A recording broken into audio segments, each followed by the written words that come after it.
Salut à tous. Alors je vous propose de vous retrouver dans cette vidéo pour faire suite à la vidéo précédente sur la définition de votre nouvel outil de première, les suites numériques. J'ai repris ici les exemples que j'avais définis dans la vidéo précédente qui vous présentaient les deux façons de générer une suite, c'est-à-dire de manière explicite ou par récurrence. Et nous allons voir dans cette petite vidéo comment calculer les termes consécutifs d'une suite. Alors, je vous propose donc les 4 suites ici. À gauche, on identifie des suites en fonction de n, donc on rappelle des suites explicites. Et à droite, des suites définies en fonction de leur terme précédent, donc par récurrence. Alors, on va de suite calculer les 3 premiers termes comme demandé dans l'exercice ici. Et on va voir un petit peu comment ça fonctionne. Donc normalement, les 2 premières ne devraient vous poser aucun problème dans la mesure où il suffira simplement de remplacer la valeur de n. Alors on commence de suite. Première suite, n-1 sur n plus 2. Ben là, pour tout entier naturel n. Puisque un entier naturel est forcément un nombre qui est supérieur ou égal à 0, n plus 2 est donc toujours strictement positif, donc non nul. Pas de valeur interdite, la suite est toujours définie. On calcule donc U0, le terme de rang 0. 0 moins 1 sur 0 plus 2 qui est égal à moins 1 demi.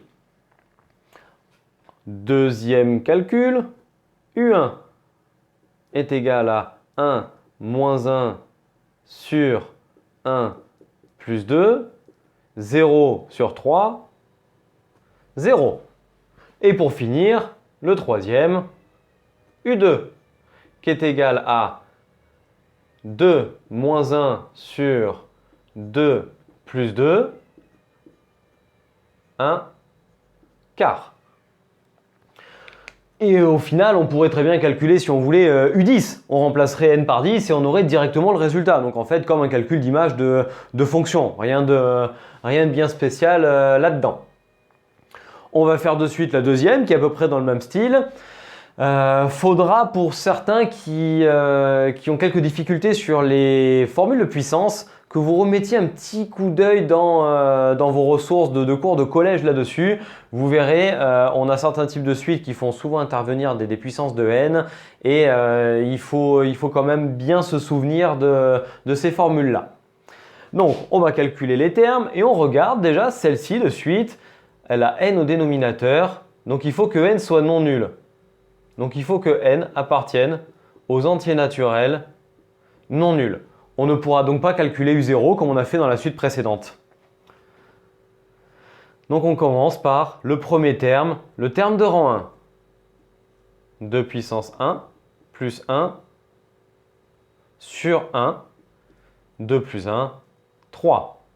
Puis U2 qui est égal à 2 puissance 2 plus 1 sur 2, qui me donne 4 et 1, 5 demi. Et pour finir, le dernier, U3, 2 puissance 3 plus 1 divisé par 3. 2 puissance 3, 8 et 1, 9 divisé par 3, 9 tiers, qui donne 3. Pensez à simplifier votre résultat lorsque c'est une fraction réductible. Donc là, rien de fou dans les calculs de termes pour une suite explicite. On remplace n et on a directement le résultat. On va maintenant regarder pour le côté récurrent, voir comment ça se passe et voir que du coup, c'est pas tout à fait le même fonctionnement. Donc ici, on a un plus 1 et de l'autre côté, on a un.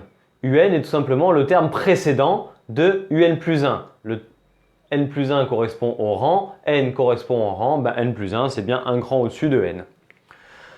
Obligation d'avoir la valeur du premier terme. Si on ne l'a pas, ben, c'est pas possible de faire des calculs de termes. Vous aurez des exercices où U0 n'est pas défini, mais on ne vous demandera pas de calculer des termes dans ce cas-là et on fera une étude de la suite sur son signe ou autre chose, mais pas de calcul de termes. Donc là, le premier terme que l'on peut calculer, c'est U1. Donc on remplace U0 moins 1 sur U0 plus 2. U0, la valeur est donnée dans l'énoncé, c'est 1. 1 moins 1 sur 1 plus 2. 1 moins 1, 0. 0 sur 3, 0. Ensuite, U2, qui est égal à U1 moins 1 sur U1 plus 2.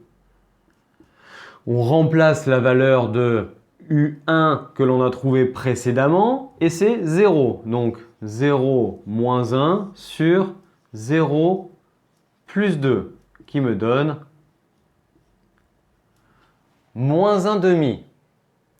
Puis, dernier terme demandé puisqu'on nous en demande 3, on va calculer U3 qui est égal à U2 moins 1 divisé par U2 plus 2.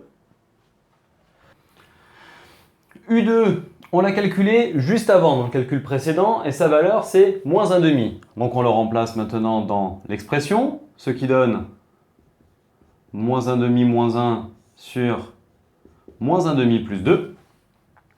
On va réduire au même dénominateur le numérateur et le dénominateur, simplifier le calcul au maximum et on aura la dernière valeur. Donc, moins 1, moins 2 divisé par 2, divisé par moins 1 plus 4, divisé par 2.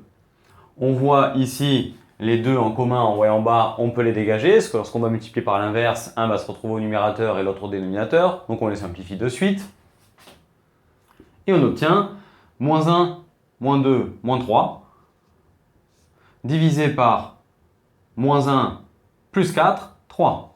Donc, on trouve moins 1.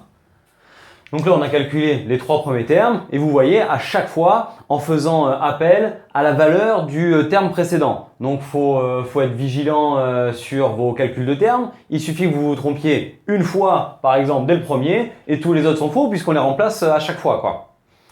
Donc, on va maintenant aborder le dernier où on a encore le terme suivant et le terme précédent. Par rapport à tout à l'heure, ici c'était n plus 1 et là c'était n au niveau des rangs, alors que là c'est n et n moins 1. En fait, c'est pareil, on a un décalage d'un cran, mais un est le terme suivant de un moins 1, quoi. Et on nous donne u0 égale 0, la valeur du terme de rang 0. Donc on va calculer le premier à partir de u1, qui est égal à 2u0 plus 3, c'est-à-dire 2 fois 0 plus 3, qui me donne 3.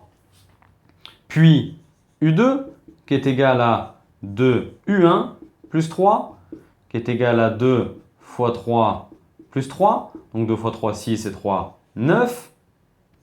Et pour finir, U3 qui est égal à 2U2 plus 3.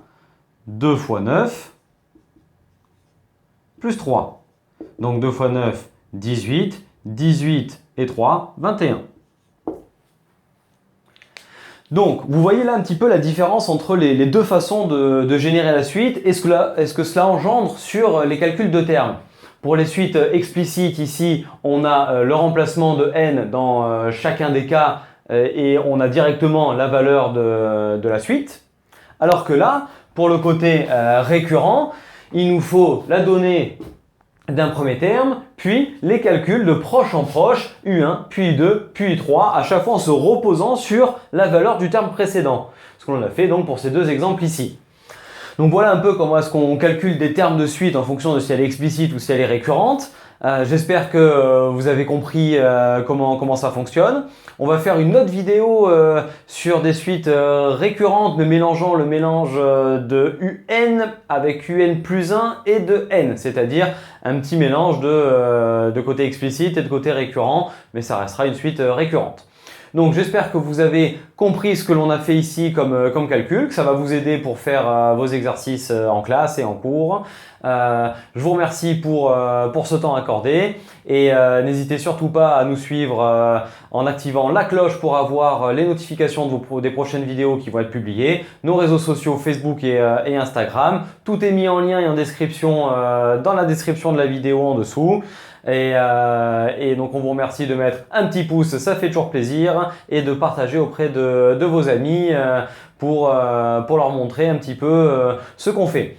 Eh bien écoutez, je vous souhaite à tous une très bonne fin de journée et je vous dis à très bientôt pour de nouvelles vidéos. Allez, ciao tout le monde!